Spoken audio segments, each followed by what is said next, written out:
تربیت کا اصول اہل علم نے بتایا ہے کہ 7 سال تک بچے کو سینے سے چمٹا کے رکھو. 7 سال سے لے کر 14 سال تک بچے کو غلام بنا کے رکھو. 14 سال سے لے کر 21 سال تک بچے کو دوست بنا کے رکھو. اس کے بعد 21 سال کے بعد ان کی تربیت مکمل ہو جائے گی. یہ 3 مراحل ہیں. پہلے 7 سال گود میں اٹھا کے رکھو، اور آج بھی بعض جگہ پہ، یہاں جاپان کے اندر اب انہوں نے اجازت دی ہے کہ 7 کے 8 سال کے بعد بچہ سکول جائے گا. پہلے 10 سال تک غالباً ان کا تھا. 10 سال تک وہ سکول نہیں جانے دیتے تھے بچے کو، کہ ماں ہی تربیت کرے. سب سے بہتر تربیت کی درس گاہ، آماج گاہ یہی ہے ماں کی آغوش. تو یہ جو 3 ساڑھے 3 سال کے بچوں کو ہم ماں اپنے سے دور کرنے کی کوشش کرتی ہے، نہیں، 7 سال بچے کو سینے سے چمٹا کے رکھے اور زیادہ وقت ماں دے، اور عمل سے سیکھتا ہے. اس لیے جب کوئی ماں باپ بن جائے تو اپنی عادتیں پرانی چھوڑ دیں اور اچھی عادتیں اختیار کرے، تاکہ وہ عادتیں اولاد کے اندر منتقل ہوں.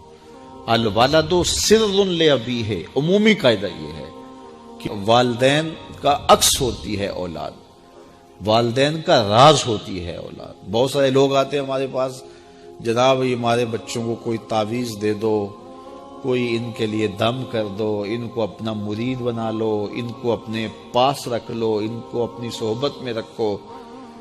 یہ نماز بھی نہیں پڑھتا، چلو ہم نہیں پڑھتے تو یہ تو پڑھے. تو میں کہتا ہوں جب آپ نہیں پڑھتے تو یہ کیوں پڑھے؟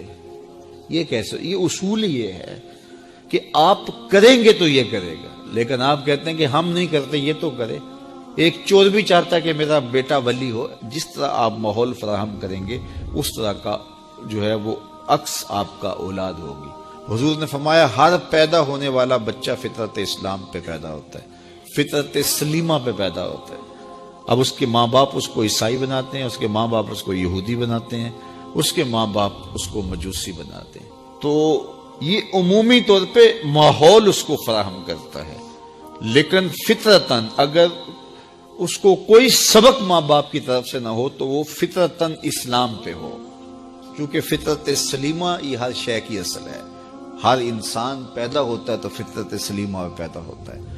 تو اچھے والدین اچھی تربیت کی ضمانت ہے. تو جب کوئی کسی شخص کی شادی ہو جائے تو شادی سے ویسے بھی دین کی تکمیل ہو جاتی ہے، تو پھر اپنی عادات کو بھی بہتر کرے، اور تاکہ آنے والی اولاد نے اس کے عمل سے سیکھنا ہے، اس کے رویے سے سیکھنا ہے، اس کے طرز زندگی سے سیکھنا ہے. ہمارا سب سے قیمتی سرمایہ ہماری اولاد ہے. بعض اوقات ہم جو ہے وہ سارا دن اپنے کاروبار کو دیتے ہیں، دیگر امور میں دیتے ہیں، اولاد کو وقت نہیں دیتے. تو اولاد کو وقت چاہیے ہوتا ہے، اور اولاد کو وقت دینا چاہیے، اور اولاد کو وقت دینے سے ان کی اچھی تربیت ہوگی. وہ آپ کے پاس بیٹھے اٹھیں گے، آپ کی باتیں سنیں گے، آپ کے عمل دیکھیں گے، آپ کے رویے دیکھیں گے، تو پھر ان کے اندر اس کا عکس پیدا ہوگا. آپ کی روایات ان کے اندر منتقل ہوں گی، آپ کی عادات ان کے اندر منتقل ہوں گی، آپ کے اخلاق ان کے اندر منتقل ہوں گے. لیکن اگر آپ ان کو وقت نہیں دیں گے تو یہ سب کچھ ان کے اندر منتقل نہیں ہو سکے گا. اور دوسری بات یہ کہ والدین کے اپنے اطوار کیا ہیں، اپنے اخلاق کیا ہیں، اپنی اقدار کیا ہیں. اگر وہ صالح ہیں تو صالح منتقل ہوں گی، اگر وہ صالح نہیں ہیں تو پھر جو ان کی عادات ہیں وہ ان کے اندر منتقل ہو پائیں گی.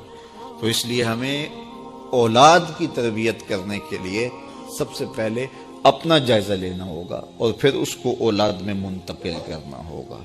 یہ کوئی ایسی گولی نہیں ہے کہ جو ہم خود نہ کھائیں اور ان کو کھلا دیں اور ان کو شفا ہو جائے. یہ گولی ہمیں خود بھی کھانی پڑے گی، پھر ان کو کھلانی پڑے گی. تو اس لیے قرآن نے کہا قوا انفسکم واہلیکم نارا وقودھا الناس والحجارہ، اپنے آپ کو اور اپنی اولاد کو، اپنے اہل و عیال کو جہنم کی آگ سے بچا لو، جس کا ایندھن انسان اور پتھر ہے. اپنے عمل اتنے خوبصورت بناؤ، اپنے رویے اتنے پاکیزہ کر لو، اپنا انداز اتنا خوبصورت بنا لو کہ تمہارے رویے اور تمہارا انداز تمہاری نسلوں میں منتقل ہو، اور وہ بھی جہنم کی آگ سے بچ جائیں اور تم بھی جہنم کی آگ سے بچ جاؤ.